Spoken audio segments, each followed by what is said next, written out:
The last few polls I've made, every time I ask about the Venture X, everybody seemed to be very excited about it. Many of you commented that this card is a jack of all trades, that if you have this card, you don't need anything else because it gives 2x minimum at everything. So why have something else? I wanted to put that to the test, but also it's because many times when I talk to people about credit cards, they all ask me how come I have so many. They get shocked that I have a full collection of credit cards. For many people outside this hobby, having too many credit cards doesn't make any sense, but as we very well know, for us it really does. So then I thought to myself, we should make a video talking about the jack of all trades credit card, if it really stands, under what circumstances, and what's a good alternative. Hi guys and welcome to the channel. If this is your first time to the channel, we're talking about points, bonuses, and travel. Why do I need to say that? I would like to say something smarter. Like what's smart about credit cards? No. We're talking about points, credit cards, bonuses, and travel. If this is something that interests you, please like this video, subscribe. If you have any questions or comments, leave them down below. I will get back to you as soon as I can. Bravo. For this video, I chose to compare the Venture X with Chase Trifecta using only the Sapphire Preferred. The Sapphire Preferred offers the least amount of returns, we know that, but I wanted to make it a little more realistic because most of you, when it comes to this kind of debates, you're saying that, oh, because of all the credits I get with the Venture X, I'm basically breaking even with the annual fee. So the annual fee is a big concern, it seems like. So that's why I chose the preferred over the reserve. But without any further ado, let's jump to today's presentation and come back to wrap it up. So Venture X versus Chase Trifecta. And we're looking that the sign-up bonus for the Venture X is 75,000 points after spending 4,000 in 3 months. There's $100 TSA pre-global entry credit, $300 travel credit, 10,000 point anniversary credit. On the memberships, we have the Hertz President Circle, lounge access, unlimited visits to Capital One lounges, and priority pass. Multipliers, 10x on hotels and rentals through the portal, 5x on flights through the portal, 2x on everything else. The annual fee is $395, so after subtracting the maximum value with the annual fee, we're left with $1,055 or 24% return on spend. For the trifecta, we're gonna count everything as a trifecta. But let's break everything down first. The Sapphire Preferred has 60,000 points right now after spending 4,000 in 3 months.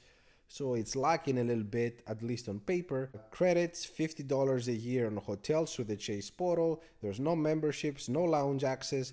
On the multipliers, we have 5x for travel through the Chase portal, 2x on all other travel, 3x on restaurants, groceries, select streaming, 1x on everything else, 25% boost on points through the Chase portal, 10% back every year on the points that you received. Freedom Flex and Freedom Unlimited, they both have the same sign-up bonus, 200,000 points or $200 after spending 500 in 3 months.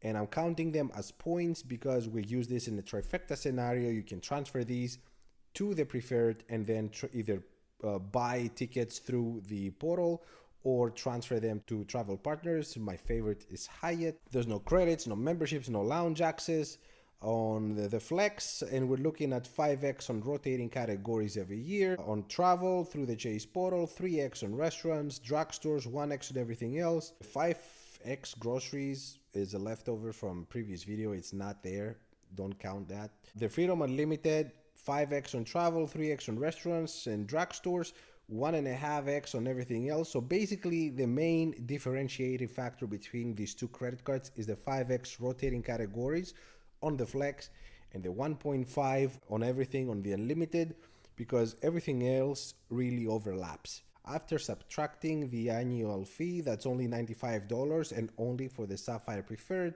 we're looking at the maximum total of $1,434 or 28%, so 4% more than the Capital One. Now, the points that you see here, the value I give to the points is the bare minimum that I expect to get. The bare minimum for the Capital One is 1x per point, and for the Sapphire Preferred is 1.25 because you can really go through the portal and get at least 1.25. You can say, yes, I can transfer to travel partners, and in that case, it goes all over the place. So you can claim that might get 3x on a ticket flight with Capital One, but I can say the same for the Sapphire Preferred because they still have airline transfer partners. And my personal favorite is Hyatt. I get at least 2.5 to 3x every time I use my points for Hyatt.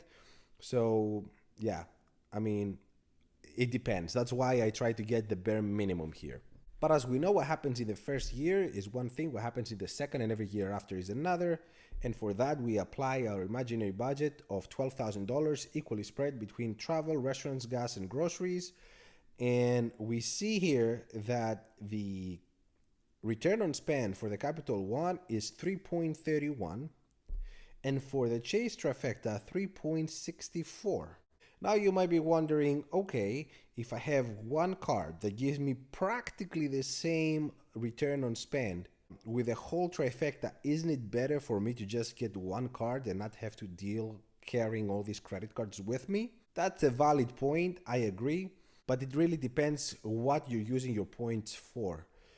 Personally, because I like Hyatt and I like to spend my money on hotels and not on flights, the Chase Trifecta makes a whole lot more sense because that 3.64 is the bare minimum I would expect. I typically get double of what you see here, so over 7%, while in the ticket side of things, I typically book my flights through sites like booking.com where I find the best offers. I'm trying to pay the least amount of money to get to a destination, and then I can spend all my money at the destination. So if you're the kind of traveler that spends most of the money on hotels, I would say the Chase Trifecta makes more sense if you also like Hyatt. But if you like to experience more through the airline travel, then the Venture X is the better credit card because it offers the lounge access on top of all the credits it gives for flights, but not by much. You still have the chance to transfer on the Chase Trifecta to airliners. So it's up to you. I think it's a matter of flavor, what you like the best. In my case, I wouldn't change the Chase Trifecta for anything, but the Venture X is definitely a no-brainer. Keep in mind that this is an example. I had to use some kind of trifecta, some kind of a jack of all trades credit card in the place of the Venture X. Could be the Platinum, it could be something else. I just chose the Venture X because of all your comments. But let me know what you guys think. If you're using one credit card or you have multiples, if you're trying to squeeze every little point out of your transactions, and how do you use your points? Do you typically use them for airline tickets or hotels? Thank you so much for watching. Until the next one. Ciao.